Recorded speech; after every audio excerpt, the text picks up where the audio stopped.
The sky over Beirut is thick with something more than just smoke today. It is thick with the scent of a trap. As I sit here on June 14th, looking at the updates coming out of Lebanon, it feels like the entire Middle East is holding its breath.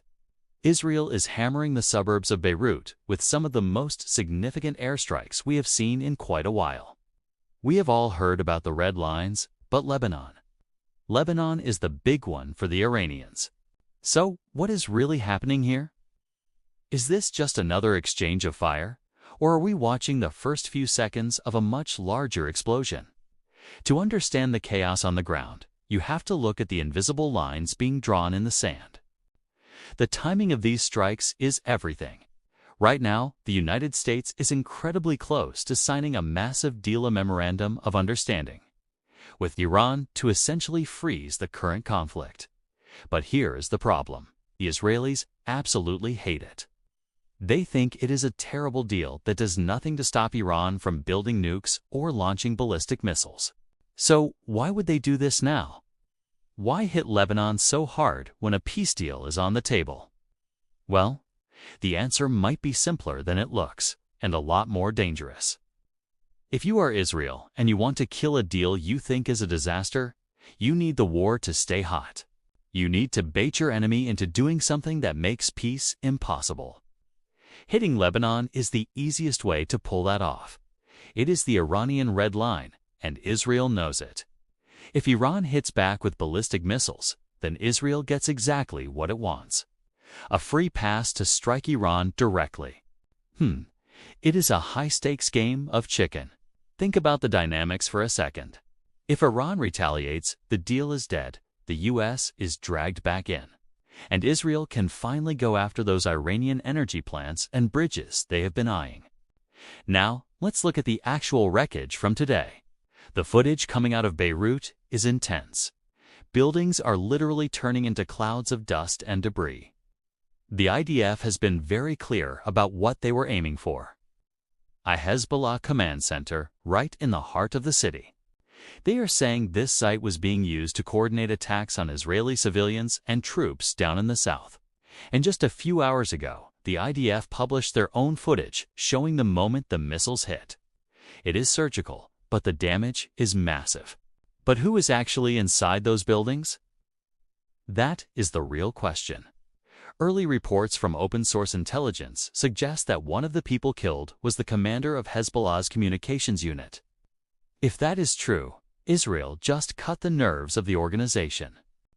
Of course, the response from Tehran was almost instant.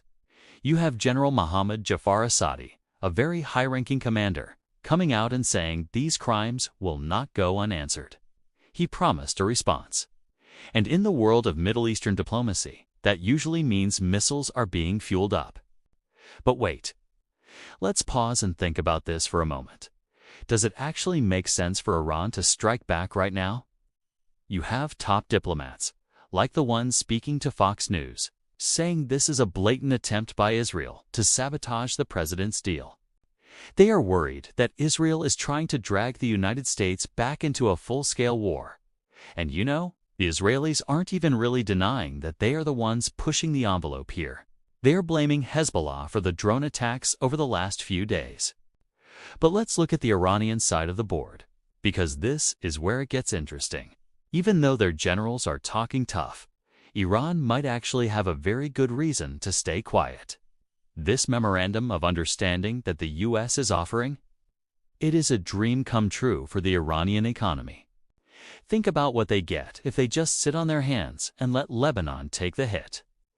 They get the Strait of Hormuz fully reopened immediately. They get the U.S. Navy blockade lifted within 30 days. They get to sell their oil on the open market again. And the biggest kicker, they allegedly get $25 billion in frozen assets back. If you are sitting in Tehran, do you really want to throw all of that away just to defend a few buildings in Beirut? Well, if they are thinking rationally, the answer is no. They should let Hezbollah eat those strikes and do absolutely nothing about it. Why would they risk the U.S. or Israel coming in and blowing up their own power plants when they are this close to getting billions of dollars? So here is how I see this playing out, and it might be a bit cynical. I think the Iranians will accept this deal with a massive smile on their face.